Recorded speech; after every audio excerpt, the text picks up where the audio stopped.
Bonjour, fonction réciproque niveau terminations. Exercice, on considère la fonction f définie par f de x égale 1 plus racine carrée de x sur 1 moins racine carrée de x. Première question, déterminer l'ensemble de définition de f, soit de f cet ensemble. Calculer les limites de f aux bornes des intervalles constituants de f. Montrer que, quel que soit x appartenant à l'ensemble de définition, f' de x égale 1 moins racine carrée de x sur la racine carrée de x facteur de 1 moins racine carrée de x le tout au carré. Montrer que f est strictement croissante sur l'intervalle semi-ouvert à droite 0,1. Soit j'ai la restriction de f à l'intervalle semi-ouvert 0,1. Montrer que G admet une réciproque G-1 définie sur un intervalle J que l'on déterminera, puis déterminer G- de x pour tout x appartenant à l'intervalle J. Les élèves de sciences physiques et sciences SVT n'ont jamais entendu parler de bijection. Par contre, les élèves issus de première sciences maths ont déjà étudié ce que nous allons expliquer brièvement ce que ça peut signifier. Voici deux ensembles, un ensemble A et un ensemble B. L'ensemble A est constitué des éléments 1A, alpha, B, racine carrée de 2. L'ensemble B est constitué de 6, Jim, 3, 10 et la lettre T. Ce sont des éléments de l'ensemble A, les éléments de l'ensemble B. 1 appartient à A, B appartient à A, racine de 2, etc. La même chose, 10 appartient à B. Une relation de A entre A et B. Une relation, une correspondance entre A et B. Regardez bien, la flèche donne à 1, 6, à A, 3, à alpha, Jim, à B, 10, à racine carrée de 2, T. On peut dire ici f de 1 égale 6, f de A égale 3, f de alpha égale Jim, f de B égale 10, f de racine carrée de 2 égale T.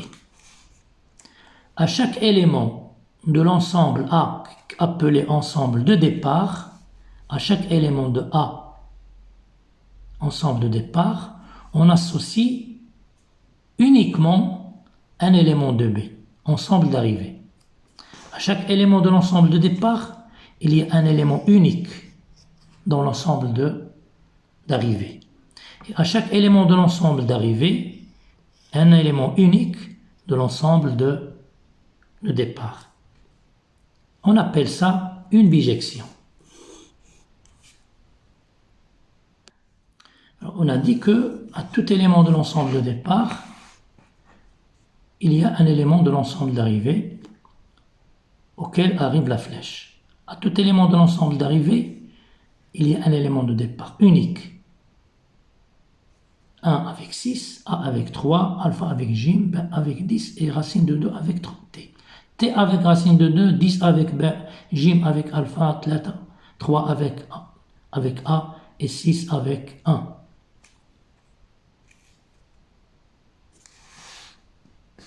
Alors regardez bien cette représentation graphique. On peut voir la même chose. Le nombre 1 est uniquement associé à 2. Le nombre 4 est associé à 4. Les autres éléments, ceux qui sont ici par exemple, regardez bien, il y a un seul élément ici. Ici, par exemple, un seul élément. La même chose.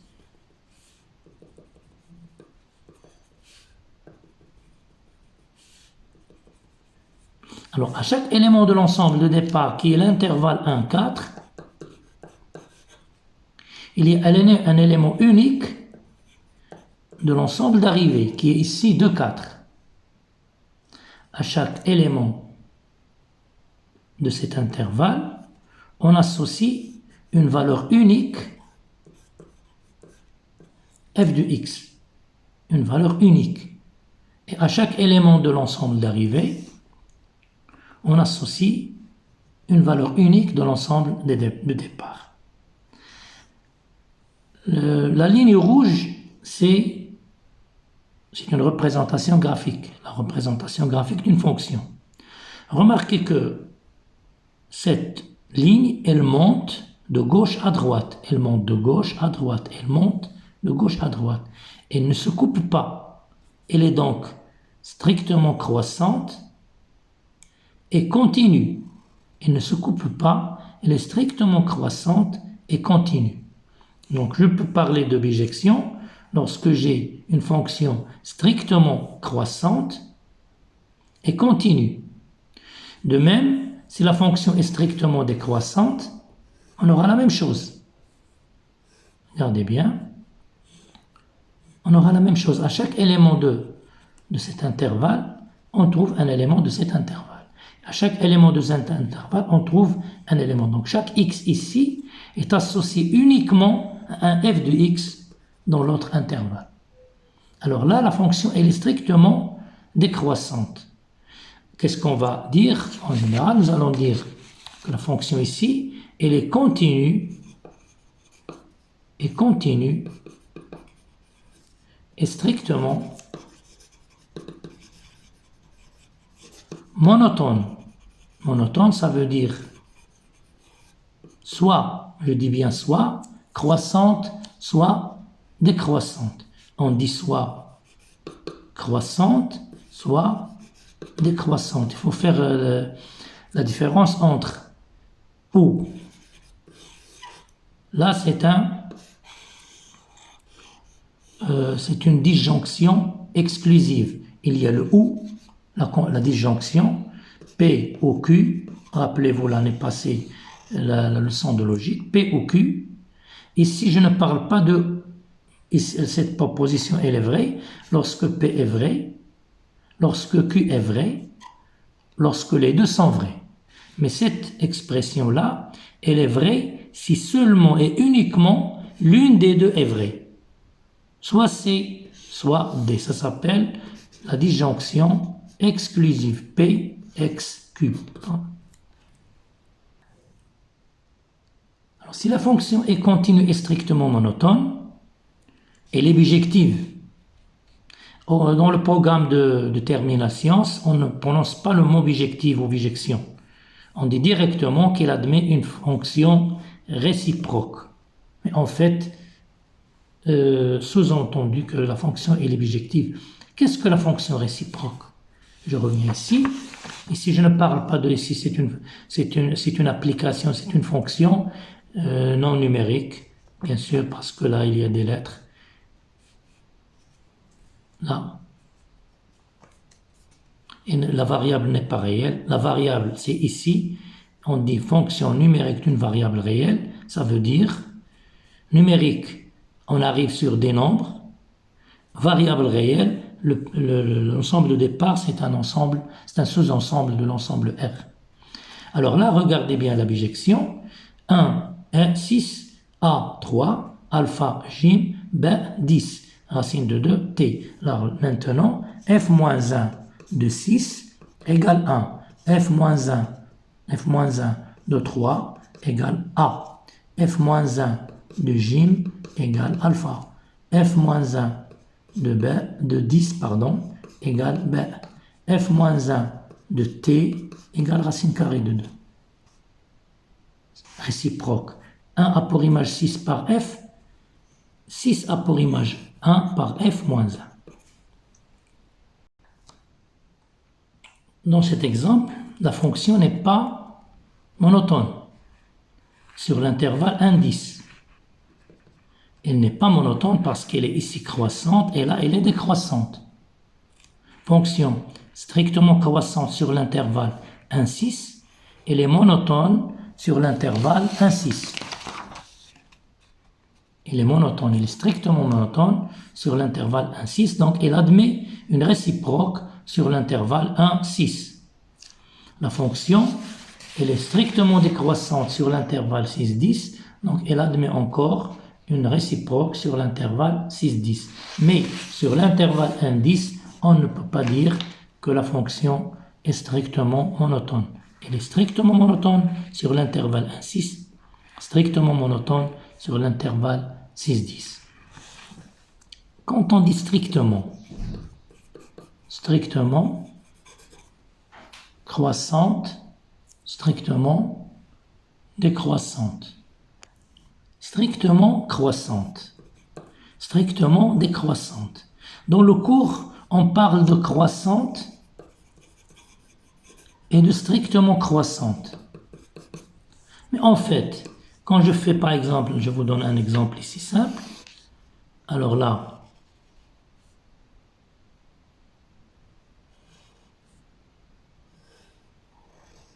par exemple, ça c'est un exemple où la fonction est constante sur cet intervalle. Elle est constante sur cet intervalle. Pourquoi on met toujours dans la définition une fonction croissante? Une fonction croissante, peut-être que ça n'existe pas sur un intervalle. Il y a des fonctions strictement croissantes. Il y a des fonctions strictement décroissantes, strictement croissantes. Il y a des fonctions qui sont constantes. Quand je dis si A est strictement inférieur à B, alors f de A est inférieur ou égal à f de B, ben, ce n'est pas toujours réalisable.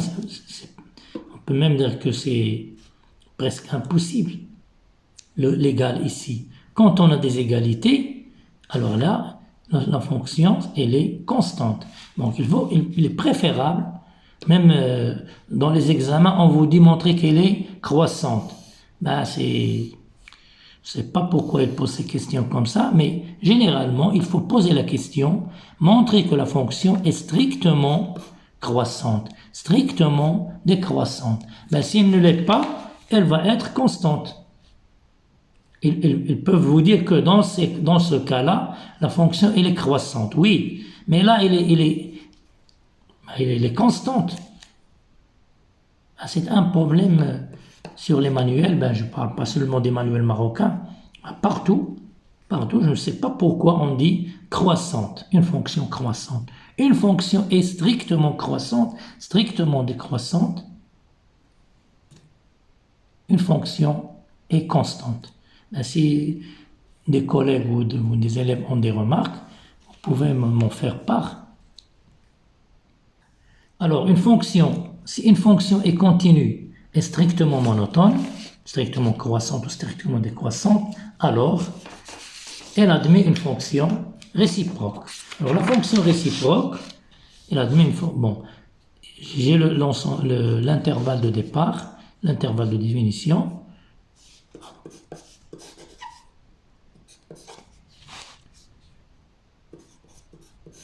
Regardez là, pour la notation, quand on a des ensembles, on ne met pas cette petite barre, comme ça, d'un ensemble à un ensemble, la flèche est libre là. Mais ici, quand on parle d'élément à élément, je fais comme ça. Attention, c'est très important dans la notation de fonction. Alors, x a pour image f de x. F est une bijection. Ben, on ne va pas parler de bijection, on va dire juste strictement monotone et croissante. Pardon, strictement monotone et continue. Strictement monotone et continue. Si une fonction est strictement monotone et continue, alors elle admet une réciproque. Ce n'est pas la peine de parler de bijection parce que vous n'avez pas étudié ça ni l'année passée ni cette année. Mais juste vous dire, mais vous avez compris pourquoi. Vous avez compris pourquoi nous disons que la fonction admet une réciproque, parce que je remarque qu'à chaque élément, j'associe une valeur unique dans l'ensemble d'arrivée. À chaque élément ici, j'associe une valeur unique dans cet ensemble. C'est pour ça, entre guillemets, que je dis c'est une bijection. Et toute bijection admet une bijection réciproque. Mais là, on ne va plus parler du mot bijection, on va dire justement, simplement que si la fonction est strictement monotone et continue, alors elle admet une réciproque. Ben, la réciproque, y par exemple, a pour image f-1 de y. Donc je passe de i à j, x a pour image f de x. Si je passe de j à i, j'aurai tout élément y de j a une image unique f-1 de y. Alors, si je mets x appartient à i et y appartient à j, qu'est-ce qu'on aura? On aura x a pour image f de x et y a pour image f de moins y. Je disais y a pour image f-1 de y, f-1 de y. Si x appartient à i et y appartient à j, et nous avons f de x égale y, qu'est-ce qu'on aura? On aura f-1 de y égale x. X a pour image y par f. Le retour va être par f-1. F de x égale y. f-1 de y égale x. Retour. Donc, cette écriture, on peut mettre une équivalence entre f de x égale y et f-1 de y égale x. Mais je peux changer les variables, ce sont des variables qu'on dit des variables muettes, x, y, a, alpha, bêta, alif, ba, jim, ce sont des lettres. Je peux les remplacer. Je peux mettre f de x, f de t égale 3t. Je peux mettre f de alpha égale 3 alpha. Je peux mettre f de ba égale 3 ba. C'est la même chose.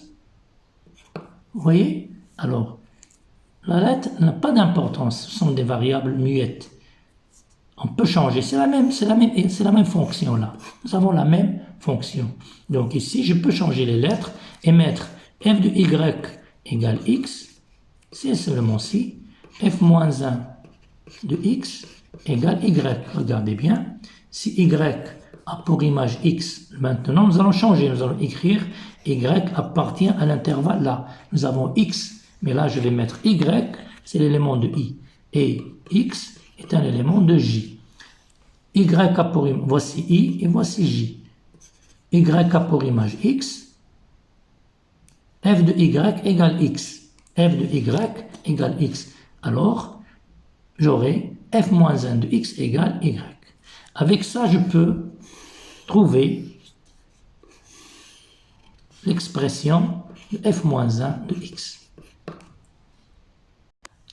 La suite dans la vidéo prochaine. Tout de suite, je fais la première, je poste la première vidéo et après je donne la deuxième où l'on va travailler sur l'exercice.